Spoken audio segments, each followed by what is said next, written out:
So picture this. A family owns exactly one photograph of him. He's standing in front of a brick building in a work coat, and on the back in pencil, somebody has written a name, Patrick Lombard. That's the whole inheritance. No passenger list under that name, no naturalization file under that name. As far as this family has ever been able to tell, Patrick Lombard turns up in Detroit sometime before the First World War, already speaking English, already punching a clock at the Ford Motor Company, with no country behind him at all. Today, I'm going to show you how one government form, filled out on a single afternoon in June of 1917, cracked open a mystery this family had quietly given up on solving. Let's dive in. Welcome to Ancestors and Algorithms, where family history meets artificial intelligence.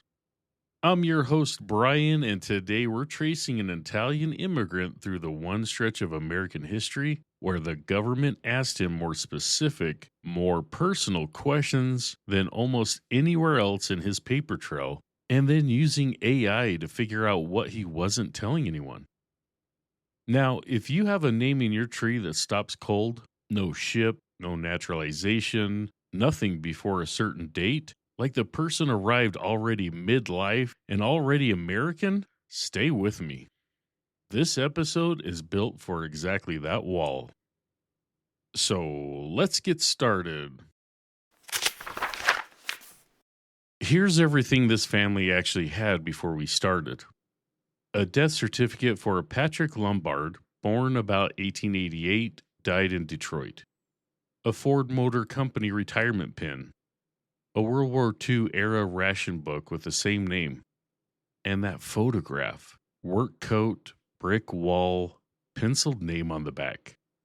Nothing else. No wedding record that named his parents. No baptismal certificate. No letter home.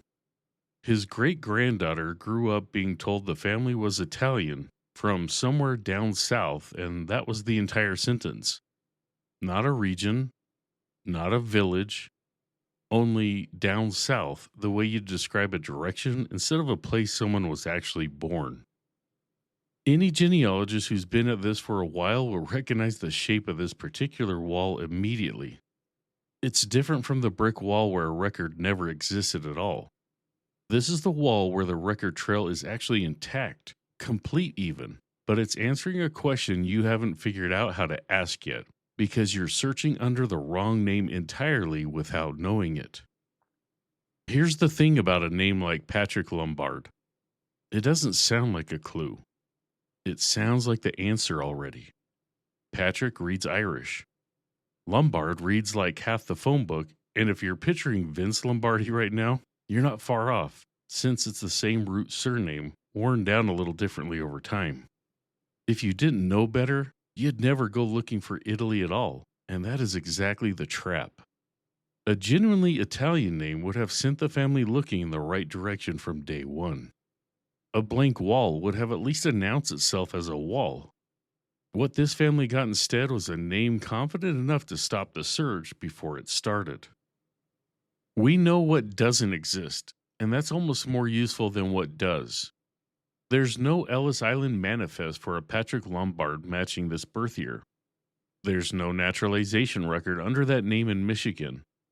And here's a detail worth sitting with for a second, because I hear this exact confusion constantly. For a long time, people believed immigration officials changed names at Ellis Island itself. Some overworked clerk mishearing an accent and writing down whatever came out easiest instead. That never happened. Passenger manifests were compiled by the shipping companies in Europe before the boat ever left the dock, and the officials at the port were checking travelers against a list, not inventing new names for them. If a name changed, and this family's name absolutely changed, it happened later, in America, on purpose, by somebody's own choice. That distinction matters because it means the man in this photograph made an active decision, and decisions leave better trails than accidents do. So here's the human want underneath all of this, and I think it's worth naming plainly before we touch a single record. A 20-year-old man got on a boat with an Italian name that had belonged to his father and his father's father, and by the time he was in his late 20s, he was answering to something else entirely, 5 days a week for a paycheck. That's not nothing. That's a trade. He wanted work. He wanted to not be singled out on a factory floor where dozens of languages were already colliding. He probably wanted, more than anything, to get through the next 10 years without anyone deciding he didn't belong here. And his great granddaughter, 3 generations later, wants the thing he traded away. She wants his actual name back and the village that came with it, the specific patch of ground his family stood on before any of this started. I know some of you have been exactly here. Not with this specific man, but with a specific shape of problem. A wall that isn't really a brick wall. It's a name so ordinary it never occurred to anyone to question it. We've all got at least one ancestor whose name feels a little too smooth, a little too easy, and we never stop to ask why, because a smooth name doesn't announce itself as a problem. It sits there quietly, closing a door nobody notices is shut. Detroit in this era helps explain the why here. The city's Italian population sat around 900 people in 1904 and exploded to something like 42,000 by 1925, and the reason was almost entirely mechanical: cars. Most of Detroit's early Italian arrivals settled on the city's east side along Gratio and Harper Avenues, in a neighborhood the immigration themselves nicknamed Cacalupo, a half-jokingly mangling of car loop, after the streetcar turnaround that anchored the area. This wasn't one region of Italy dominating the whole community either. Sicilians, Genoese, and people from Lombardy all landed in the same few blocks, which is worth knowing because it means a Detroit Italian surname doesn't automatically tell you which part of Italy to search.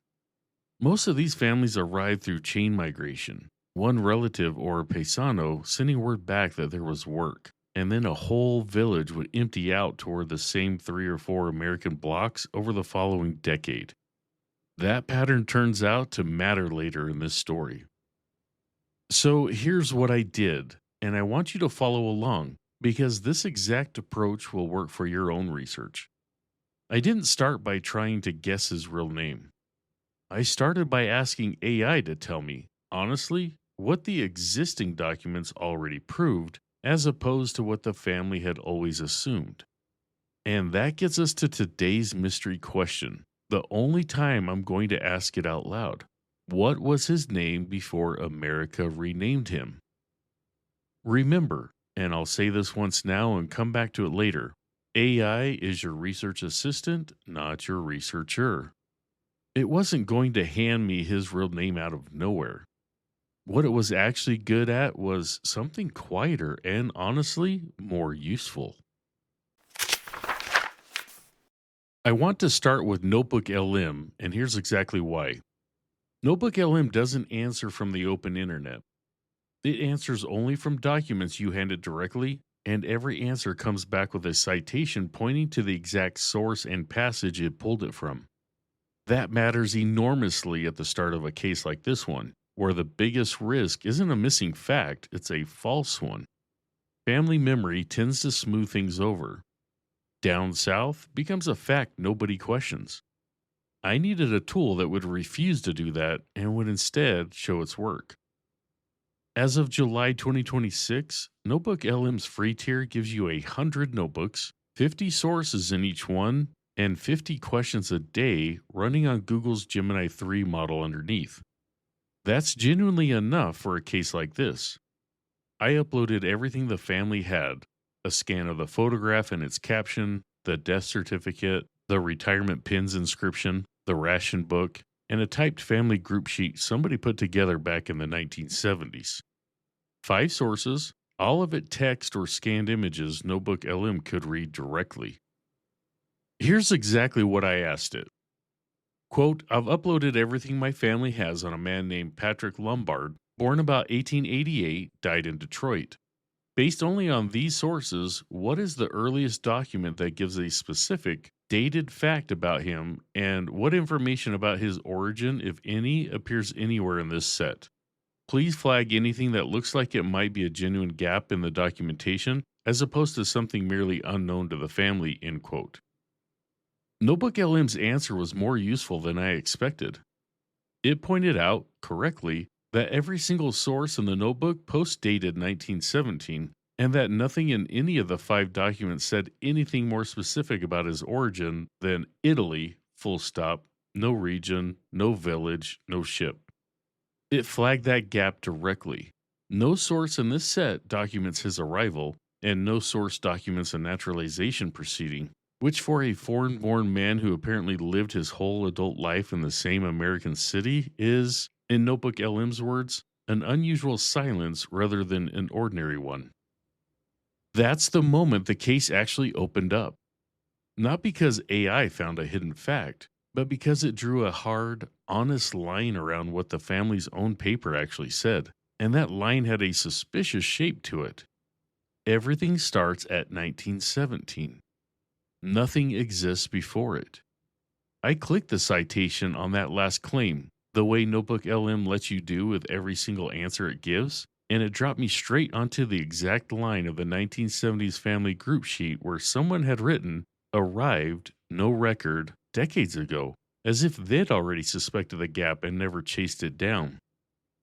A quick note here for my listeners overseas, because this kind of everything starts at one specific government form pattern isn't unique to America.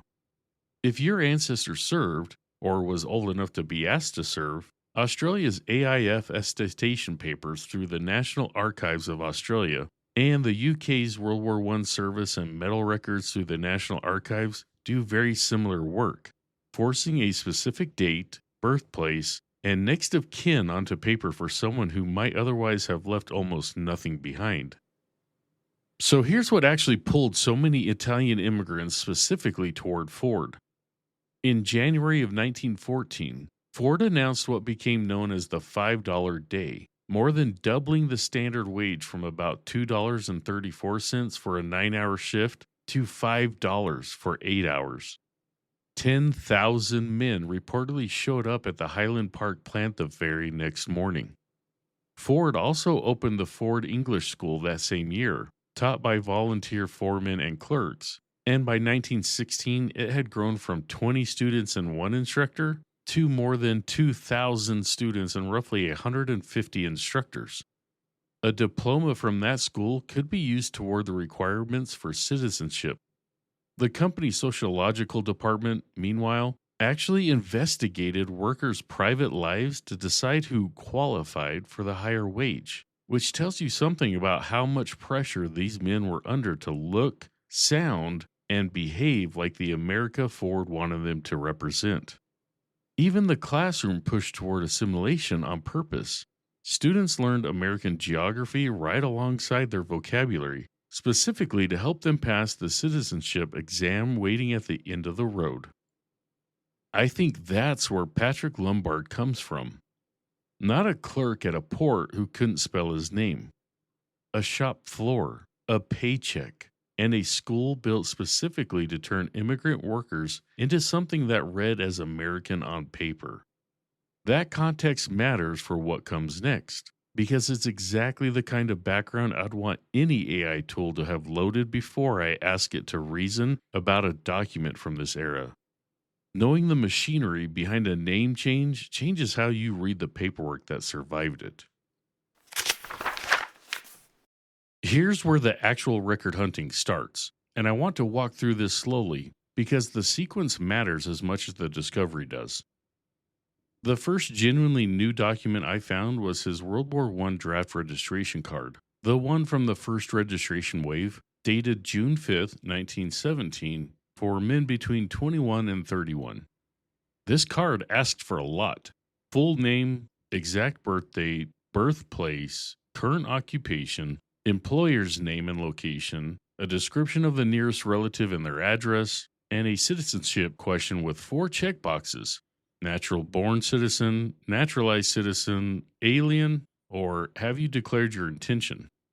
Patrick Lombard's card listed his employer as the Ford Motor Company, his birthplace as Terracini, Sicily, and it had that fourth box checked. He declared his intention to become a citizen. One more wrinkle worth knowing, because it trips people up constantly. Draft boards sometimes recorded recent Italian immigrants with their surname written first, following Italian convention, which means a card can end up filed in an index under the wrong half of the name entirely. It's worth checking both directions before you conclude a record doesn't exist at all. That single checkbox is worth pausing on, because it's a promise that a second document exists somewhere. If he'd declared his intention, there was a declaration of intention on file, a real piece of paper filed at a real court under whatever name he used that day. So I turned to ChatGPT next, and here's why this tool specifically.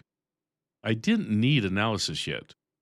I needed lateral brainstorming, a wide net of plausible name variants, because I had no idea yet whether Patrick Lombard was close to his birth name or nothing like it at all. ChatGPT's strength is exactly this kind of associative thinking, generating options a single track search would never surface. As of July 2026, that means free access to GPT 5.5, OpenAI's current model, though you're working inside a rate limit that resets every few hours on the free tier, which was plenty for what I needed. Here's the prompt.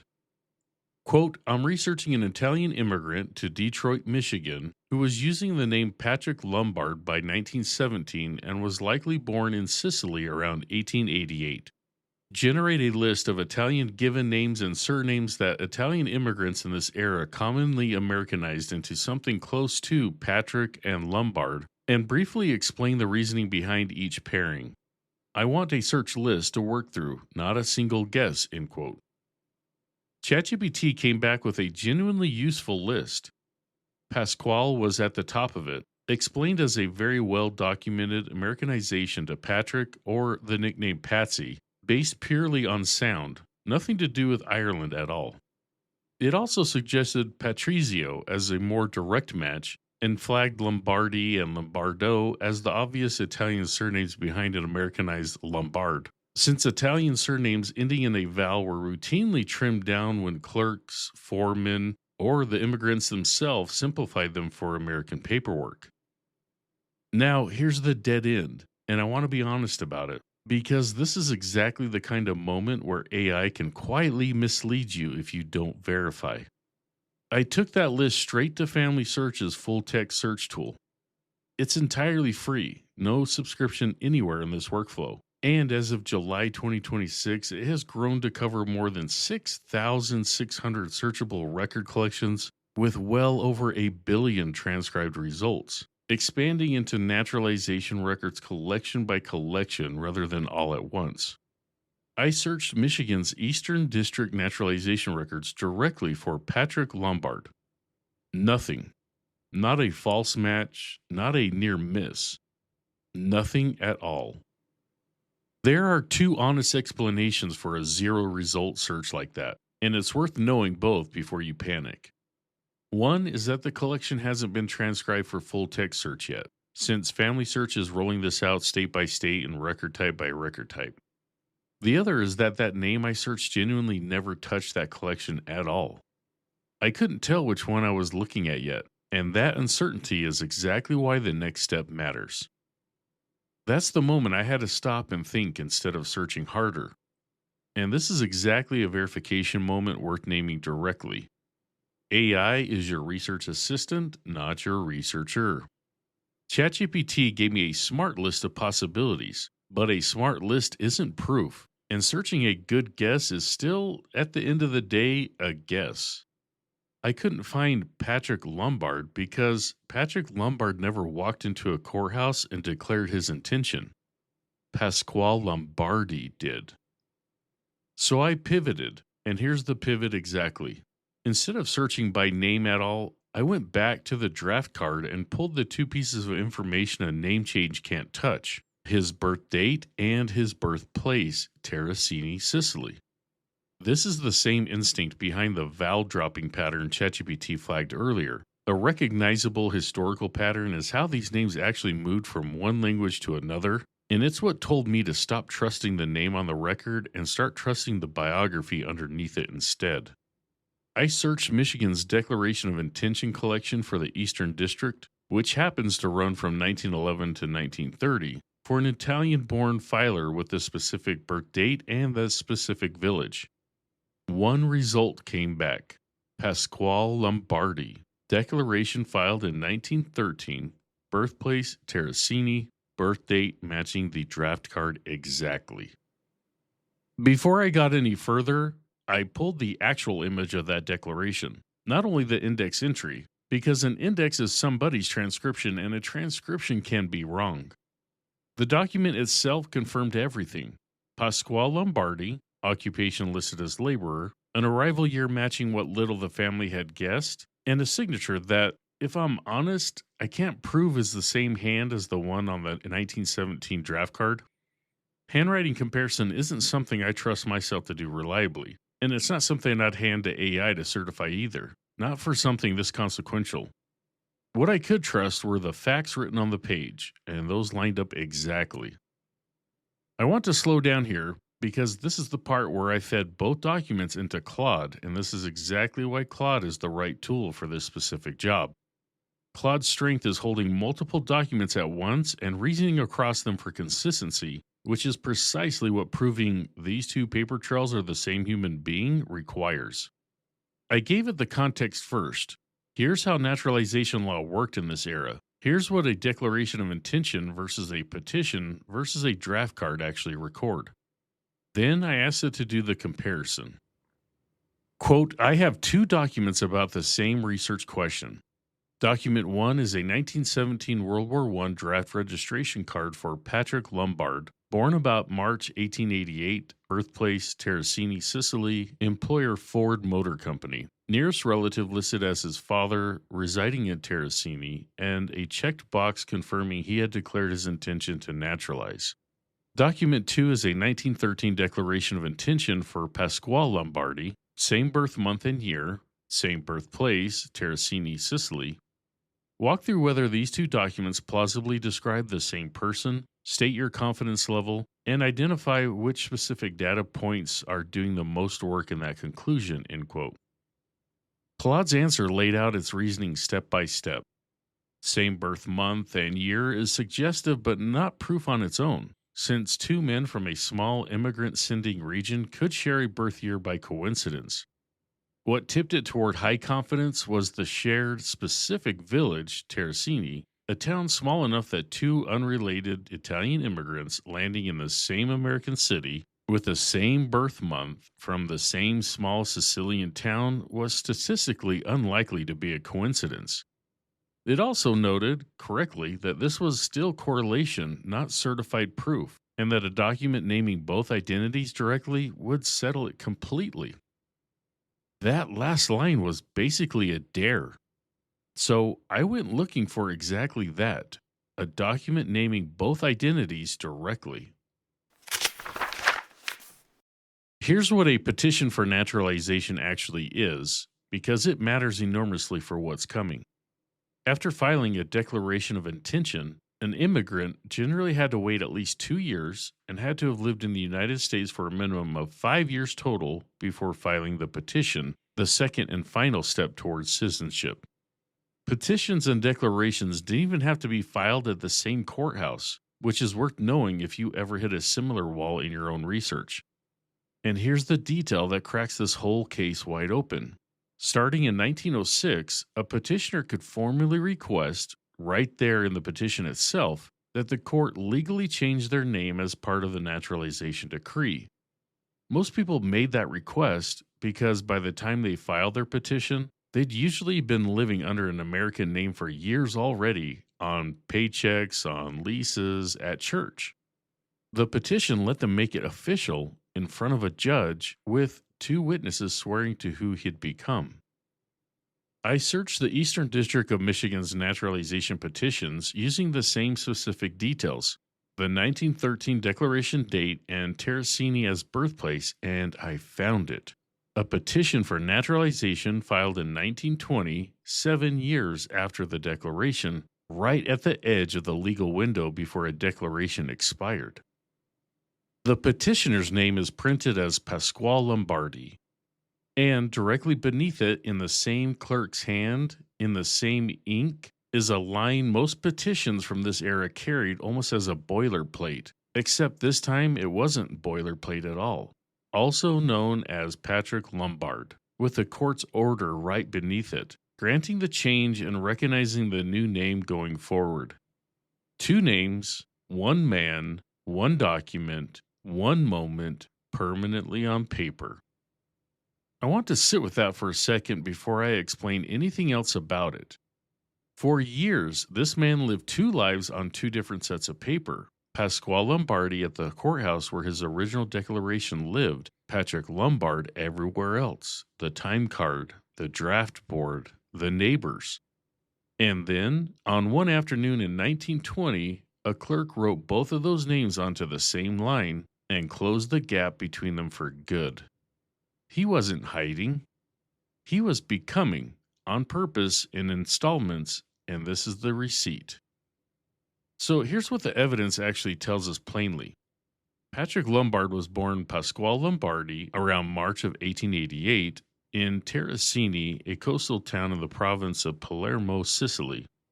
He arrived in the United States sometime before 1910, settled in Detroit's East Side Italian community, filed his declaration of intention under his birth name in 1913, went to work for Ford Motor Company sometime around the $5 day hiring surge of 1914, registered for the draft under his Americanized name in 1917, and formally, legally became Patrick Lombard in 1920, the same year he became a citizen. His great-granddaughter now has both things she wanted. She has the name her family actually carried out of Sicily, and she has the village, which means church records, civil registration, and possibly living relatives in Terracini are all now genuinely searchable in a way they weren't 24 hours ago.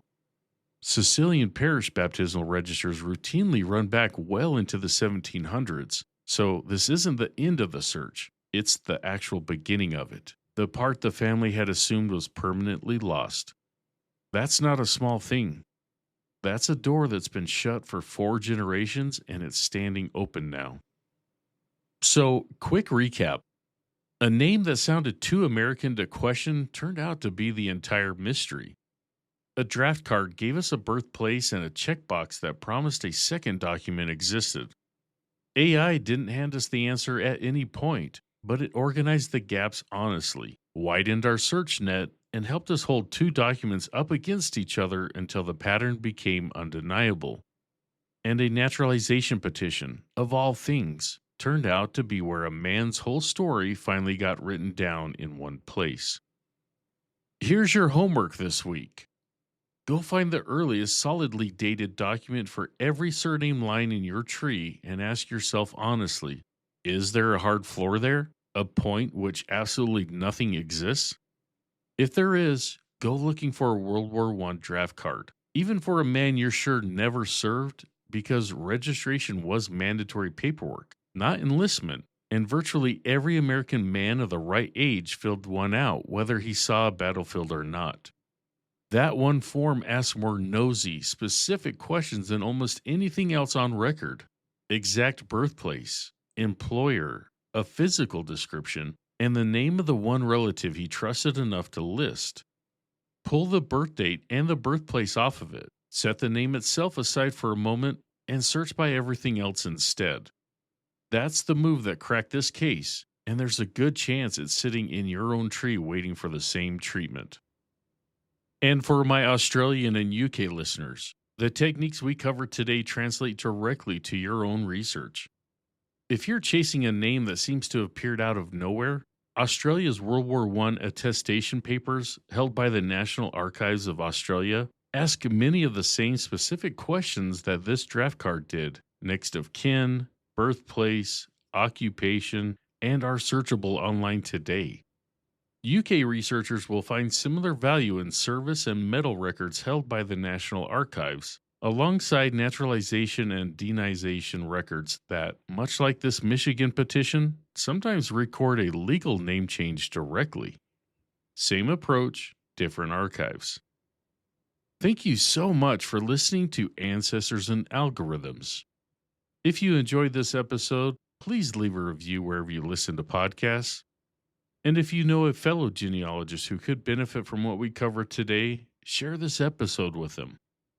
That is the best way to help our community grow. If today resonated, the companion guide takes it a step further. I include the exact multi-record search strategy I use to pivot from a dead-end name search to a birth date and birthplace search, plus advanced prompts for building out a full name Americanization search list with AI and a GPS research checklist built specifically around identity and name change cases like this one. The free episode stands on its own, but the companion guide is where the full toolkit lives.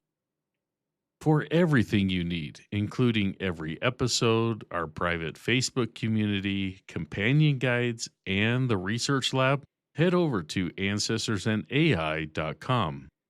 It's all right there waiting for you. I'm your host, Brian, and I will see you next week for another journey into the past, powered by the future.